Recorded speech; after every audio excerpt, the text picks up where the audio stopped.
नमस्कार, battle of Bengal में आप सभी का स्वागत है। आपके साथ मैं हूं खुशबू। बंगाल के अंदर ममता बनर्जी और चुनाव आयोग के बीच रस्साकशी का दौर चल रहा है। ममता की मूल लड़ाई बंगाल में बीजेपी से थी, लेकिन देखते ही देखते ये जो लड़ाई है वो चुनाव आयोग वर्सेस ममता हो गई। अब चुनाव आयोग की तरफ से ममता को एक और झटका लगा है। चुनाव आयोग ने इस बात से इनकार कर दिया है कि बाकी बचे फेजेस बंगाल के अंदर एक साथ कराए जाएं। इसी पर बातचीत करने के लिए हमारे साथ स्टूडियो में मौजूद हैं कैपिटल टीवी के editor in chief doctor Manish Kumar. Doctor साहब, बहुत बहुत स्वागत है आपका। धन्यवाद। डॉक्टर साहब, एक साथ चुनाव कराने पर ममता शुरू से क्यों अड़ी हुई है?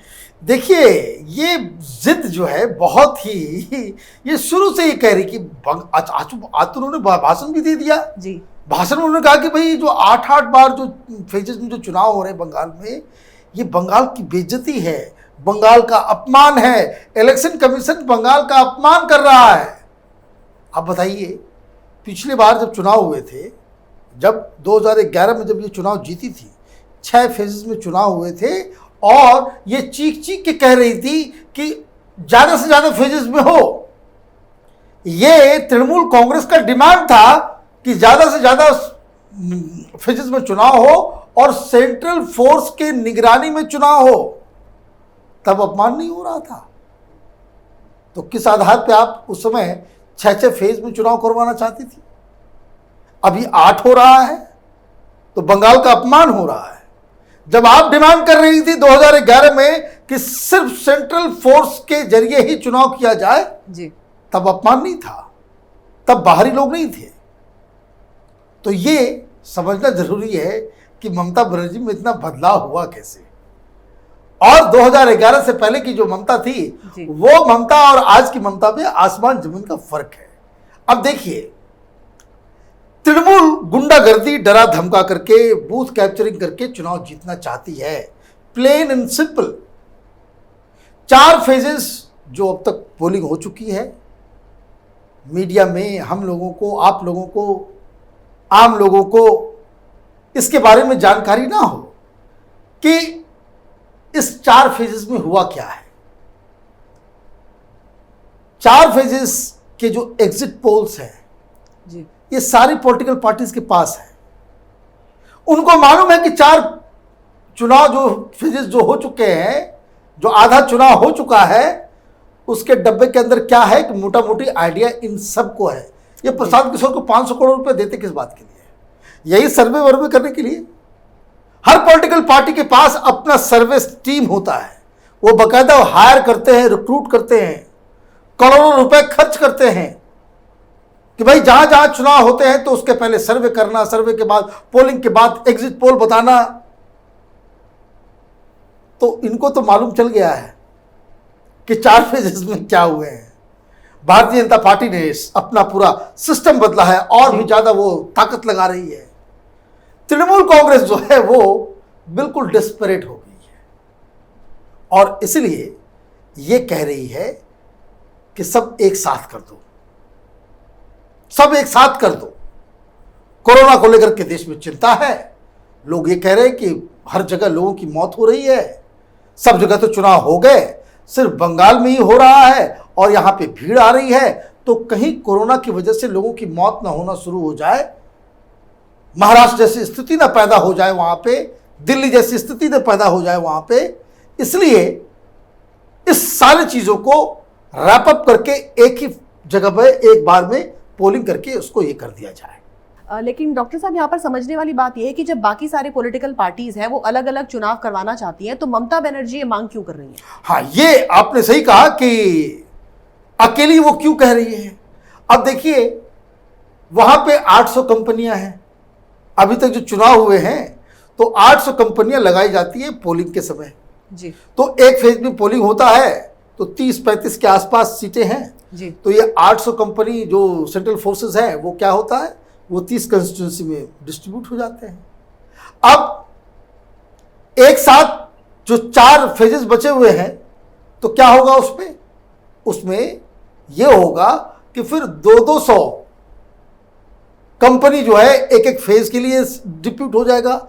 ये जो सेंट्रल फोर्स का जो ताकत है वो 1/4 में बढ़ जाएगी। मतलब ये कि जो चुनाव अधिकारी होंगे, जो रिटर्निंग ऑफिसर होंगे, वो लोकल पुलिस का भी इस्तेमाल करेगी, तब तो कंट्रोल हो पाएगा।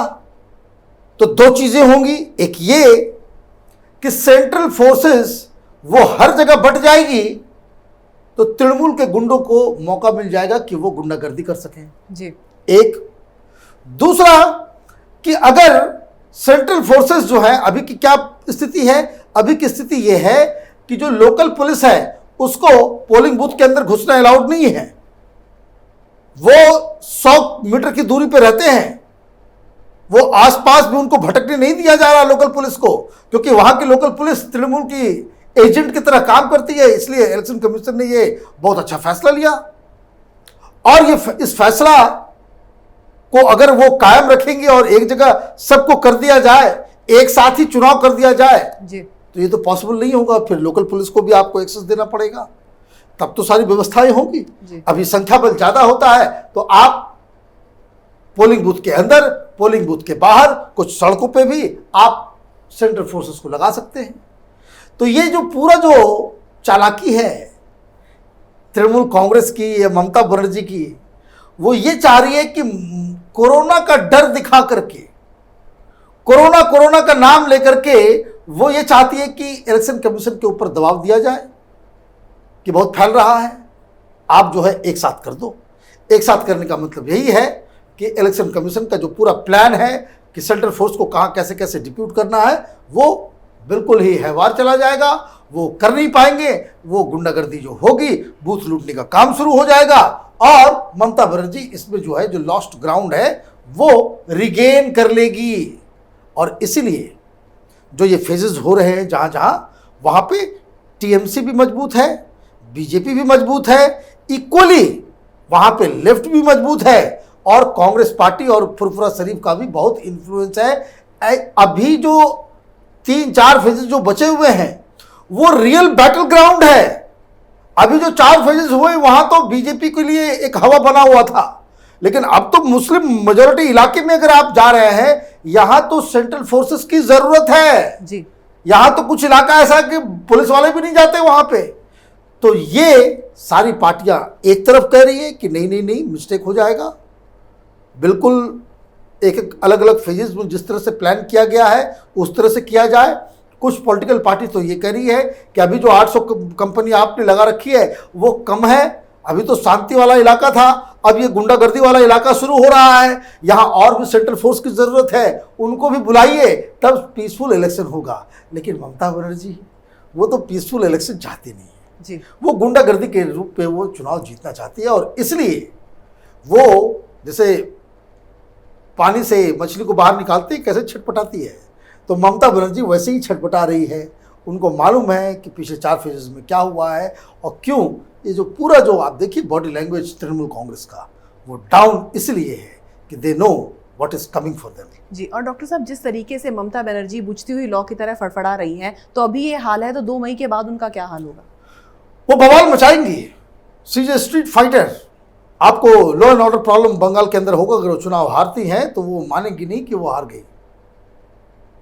वो जिद्दी महिला है, और बीजेपी को बहुत ही फूक फूक के कदम रखना पड़ेगा, क्योंकि वहां पे जिस हिसाब से लॉ एंड ऑर्डर की सिचुएशन है, जिस हिसाब से कुछ पॉकेट्स में कुछ लोगों को, कुछ खास किस्म के लोगों को इस सरकार ने खुली छूट दे रखी है, उस वजह से लॉ एंड ऑर्डर एक बहुत बड़ा सीरियस इशू बन करके आएगा।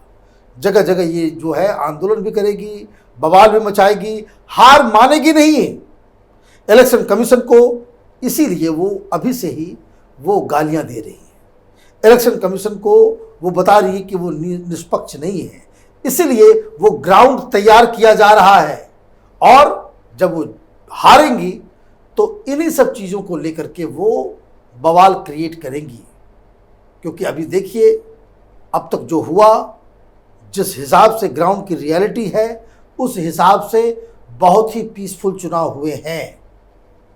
इसके लिए इलेक्शन कमीशन को बधाई देने की जरूरत है। ये तमाम लोग, ये जो लेफ्ट लिबरल कबाल है, इन लोगों से ट्विटर के ऊपर पूछिए आप लोग कि कौन से राज्य में तुमने देखा है कि रूलिंग पार्टी का कार्यकर्ता पोलिंग बूथ के ऊपर डंडा, फरसा, कट्टा, रॉड, बॉम्ब ये लेकर के खड़ा होता है, वहां पे झगड़ा करता है हर जगह। आप एक भी पोलिंग डे के दिन की जो तस्वीर है, आप कहीं भी कुछ होता है, आप नजर घुमा के देखिए, यूट्यूब पे जाइए, आपको हर जगह तृणमूल के गुंडे वो डंडा, फरसा, हथियार लेकर के वो नजर आते हैं। कहीं ऐसा होता है? तमिलनाडु में क्या चुनाव नहीं हुआ? केरल में चुनाव नहीं हुए क्या? पांडिचेरी में चुनाव नहीं हुए क्या? और दूसरे राज्यों में चुनाव नहीं होते हैं क्या? तो ये जो सेकुलरिज्म के नाम पे गुंडागर्दी को बकायदा बढ़ावा देने का काम ये जो लुटियन गैंग कर रहा है, तो इतिहास उनको बारे में भी लिखेगा कि आप किस हिसाब से बंगाल के अंदर, माने आप मोदी की घृणा में इतने आप अंधे हो जाएंगे कि आपको सामने हथियार से लैस पॉलिटिकल कार्यकर्ता नजर नहीं आएगा, उस पॉलिटिकल पार्टी का झंडा नजर नहीं आएगा। इन लोगों को चुल्लू भर पानी में डूब के मर जाना चाहिए। ये इस तरह से आंखों पे पट्टी नहीं होनी चाहिए। ममता बनर्जी जो कर रही है वो बंगाल ही नहीं, पूरे देश की डेमोक्रेसी, इलेक्टोरल प्रोसेस के साथ गंदा मजाक कर रही है। और ये सही हुआ है कि इनके खिलाफ कूच बिहार में एक FIR दर्ज कराया गया है और वो FIR बिल्कुल अलाइव होना चाहिए, उसके ऊपर ममता बनर्जी के ऊपर कार्रवाई होनी चाहिए। ये जो 4-5 मुस्लिम लड़के जो मारे गए हैं, उसकी हत्या का सीधा सीधा जिम्मेदार अगर कोई है तो वो ममता बनर्जी है। डॉक्टर साहब बहुत बहुत शुक्रिया इस तमाम जानकारी के लिए। धन्यवाद। तो कभी कोरोना, कभी सेक्युलरिज्म, तो कभी किसान। ममता बनर्जी जैसे नेता जो हैं वो हमेशा देश को भ्रमित करने का काम करते हैं इन सब के बहाने बनाकर। और इन नेताओं को होना तो ये चाहिए कि ये जनता के जख्मों पर मरहम लगाएं, लेकिन ये जनता के जख्मों को कुरेदते हैं, इसके अलावा और कुछ नहीं करते। ममता बनर्जी जैसे नेताओं ने ना सिर्फ बंगाल को बल्कि पूरे देश को रक्त रंजित कर दिया है। अगर आपको हमारा वीडियो पसंद आया तो इसे लाइक करें, शेयर करें और कैपिटल टीवी को सब्सक्राइब करें। नमस्कार।